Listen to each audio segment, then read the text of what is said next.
saya setelah mu'alaf itu saya perlu menjadi figurnya anak-anak saya. Jadi saya mulai saya ini arahnya kemana gitu, dan ya alhamdulillah setelah saya belajarnya itu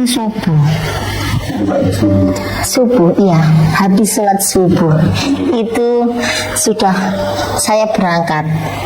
Jadi ngajinya itu sebelum kita melakukan aktivitas. Kalau kita nuruti aktivitas kita sebagai ibu rumah tangga, nggak mungkin, karena subuh itu ngeduet ya orang Jawa. Tapi saya belajar memprioritaskan karena ini adalah salah satu suplemen saya. Kalau suplemen makanan kita dari yang makanan sehat jasmani, tapi kalau ini suplemen saya, ya saya harus gimana saya bisa ketemu dengan Tuhan saya gitu dari situ. Kalau cerita ya panjang sih, karena maksudnya juga panjang, belajarnya nggak butuh 1 tahun 2 tahun, saya sampai 10 tahun lebih belajarnya. Pertama, dia cerita bahwa itu beberapa kali ngajak orang masih agama ini yang sebelumnya. Iya. Karena gue ceritain ternyata terbawa kan. Itu ya namanya aja masa lalu ya. Tapi kalau masa lalu itu kan namanya juga kita salah satu adalah pengalaman adalah suatu peristiwa yang menjadikan kita kenangan, yang semoga pengalaman itu tidak hanya membuat segi negatif tapi juga positif. Ya memang karena saya dari Nasrani, saya aktif di gereja, saya suka agama memangan, jadi saya suka ibadah dari kecil. Memang saya suka gitu loh, suka dengan agama. Yang lainnya itu ibaratnya yang teman saya muslim gini nggak sembahyang, tapi saya tuh tetap ke gereja gitu loh. Jadi kalau nggak ada temennya ya saya tetap sama saudara saya yang dari sana, kota sana ya sama, tetap ke gereja lah. Karena saking imannya sama ajarannya tadi, ya ajarannya juga menurut saya juga baik kan, kasih, ajarannya kasih, otomatis karena saya yang tahunya saya itu, jadi saya pengen berbagi. Ini loh, kasih Tuhan itu tak berkesudahan. Nah, pada waktu saya menginjak remaja, saya lihat banyak lawan jenis saya, terutama itu kan pada waktu itu kan kita ya nggak munafik ya, itu kan cinta monyet. Nah, karena saya itu cintanya sama Tuhan saya, jadi yang cinta secara jasmani sama saya, ya itu nanti saya belokkan ke sana. Karena saya lebih. Jadi kalau bisa dikatakanlah saya juga ikut persekutuan, jadi saya juga bisa digolongkan, saya pada waktu itu juga salah satu misionaris. Ya, jadi memang tujuan saya deket sama cowok itu memang nanti saya hantarkan untuk iman sama Tuhan saya itu gitu loh, dan itu sudah trik saya itu untuk membawa mereka damai dengan Tuhan gitu ya. Nah itu sudah 1, 2 ya ada sudah masuk. Nah, setelah lulus SMA saya hijrah ke Surabaya. Saya juga masih tetap ke gereja juga. Gereja saya itu ada di Kaliwaron, kalau yang dekat rumah. Tapi yang kalau saya kerjanya kan di Tunjungan Plaza, berarti saya gerejanya di Tunjungan, di Hotel Tunjungan. Jadi di Hotel Tunjungan itu bukan hanya tempat menginap saja, tapi di situ ada gerejanya. Seperti kalau kita kayak auditorium gitu loh. Jadi itu untuk tempat ibadah. Mungkin di situ nanti pengunjungnya hotel sendiri atau sekitar-sekitarnya kalau pengen ibadah ada gitu loh. Nah, waktu itu saya kerja di Tunjungan Plaza, saya gerejanya di situ. Ya sempat teman-teman kan karena dulu pakainya kan begini ya pakai namanya, ada yang sempat curiga juga, loh kok keluar hotel masuk hotel nah, tapi saya kan pada waktu itu ya karena nggak ada kayak gini HP gini ya, jadinya nggak begitu menghiraukan gitu loh.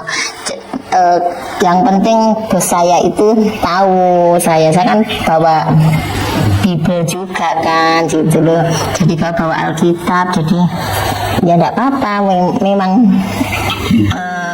bos saya tahu juga kalau saya ke gereja gitu ya. Terus akhirnya saya pindah kos, saya kos di rumah suami saya itu yang suami saya lah.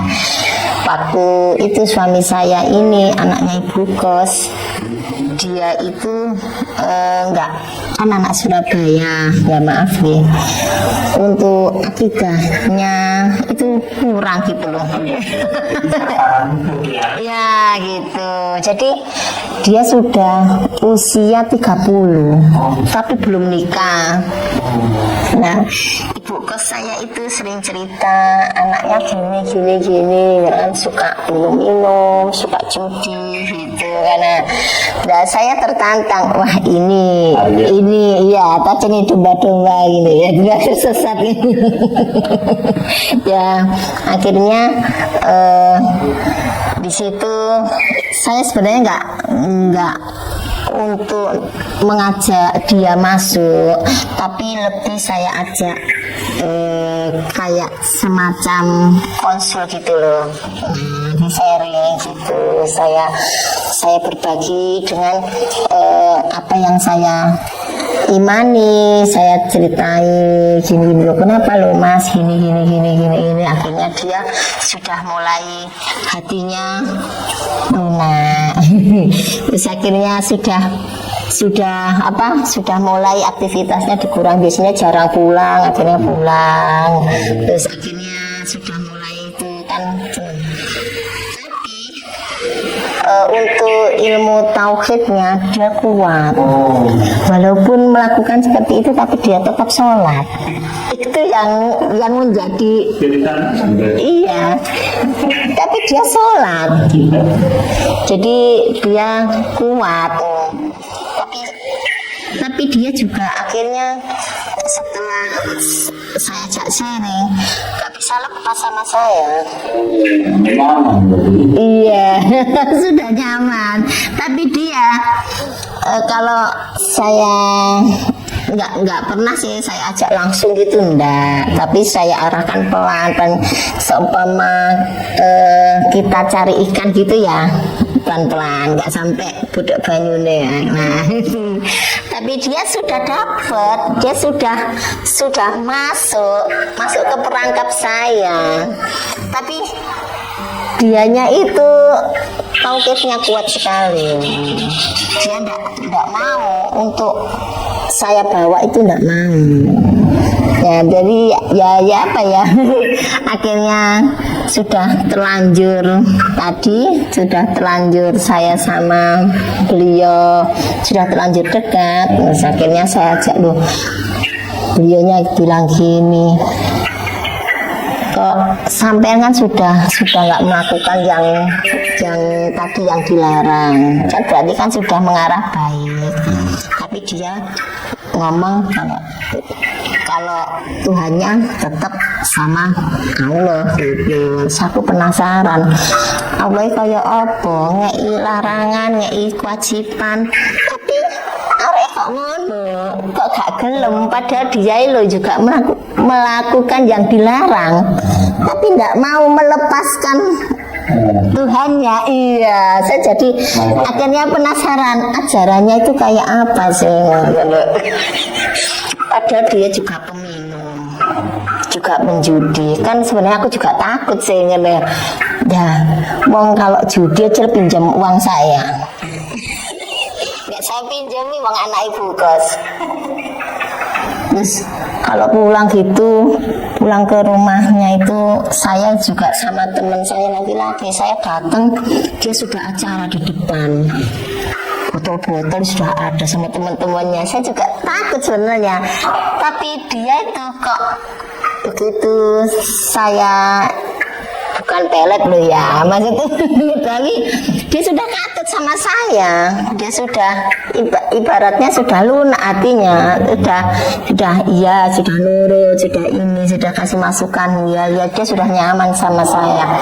Sampai nyamannya dia tuh sampai akhirnya karena kelihatannya keluarganya juga enggak was-was ya kalau ikut saya, akhirnya saya mutasi ke luar kota ke asli saya Madiun.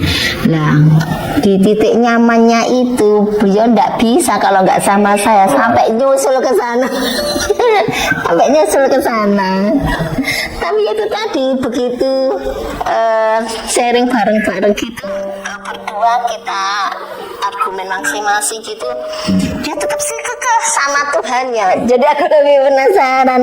Terus akhirnya beliau ngini, aku mau kita kata bareng-bareng, tapi aku nggak mau.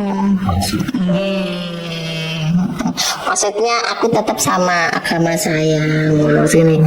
Loh, sampai kan juga ngelakuin gini kan, karena ngono berarti kan gak pati nurut. Kan lebih nurut ke saya. Tapi dia masih tauhidnya lo kuat nih. Tapi itu Tuhan saya, saya tetap melakukan walaupun saya membangkang ya. Terus aku penasaran ajaran ini ya apa sih. Akhirnya ya sudah, aku saja yang ikut sampai ya. Yang penting sampean bisa mengarah dekat dengan Tuhannya itu tadi, maksudnya yang perilakunya tadi loh. Bisa akhirnya tambah saya yang masuk gitu. Jadi ya sempat saya pada waktu itu saya ke gereja, saya nangis ya, Tuhan saya tuh mau ngapain, saya jadi apa ini jadi kok saya yang biasanya ngajak 1, 2, 3 ya adalah, tapi kok sekarang justru saya yang itu ya nggak tahu juga. Jadi di luar itu tuh saya ada teman saya gini, apa kamu itu disebut duta Injil? Duta Injil tuh jadi masuk ke situ, tapi enggak, tapi ya enggak juga. Tapi aku juga bingung Bang. Kalau imam, kalau kita punya apa ya, kita manut sama ikut sama yang diikuti, biasanya kan ada kriterianya. Nah itu tambah suamiku nggak menunjukkan imam. Iya. Tapi kenapa saya justru masuk ke situ? Ya itu di batas kemampuan saya ya, mungkin Tuhan sudah lewat itu tadi. Bukan berarti kalau saya bicara di sini tuh saya tidak mau membandingkan antara yang dulu dengan yang sekarang, itu urusannya dengan iman. Kalau memang dulu saya memang iman gitu loh. Tapi setelah di luar batas kemampuan saya, ternyata saya diarahkan di situ, ya saya iman yang saya pelajari sekarang ya, alhamdulillah. Di situ ada proses di dalam kehidupan sehari-hari, banyaklah yang membuat perilaku saya, pola pikir saya, dan terutama adalah hati saya ternyata benar. Begitu saya masuk, banyak rahmatan lil alamin, banyak rahmat Allah yang saya tidak tahu, yang saya rasakan di dalam menjadi muslimah ini. Banyaklah ya mengubah karakter saya, cover saya ya. Yang dulu ya mungkin saya apa nggih, secara kan dulu nggak seperti yang ini, jadi ini kan kayak busana beda itu, tapi kan nggak menjadikan perbedaan yang membuat kita menjadi permusuhan. Saya tuh senangnya apa ya, yang penting jalan kita masing-masing, kita damai dalam imannya masing-masing, dan alhamdulillah keluarga saya juga masih ada yang Nasrani. Ini saya bersosialisasi dengan tetangga juga ada. Yang penting kan aku dinikum wali ya gitu aja.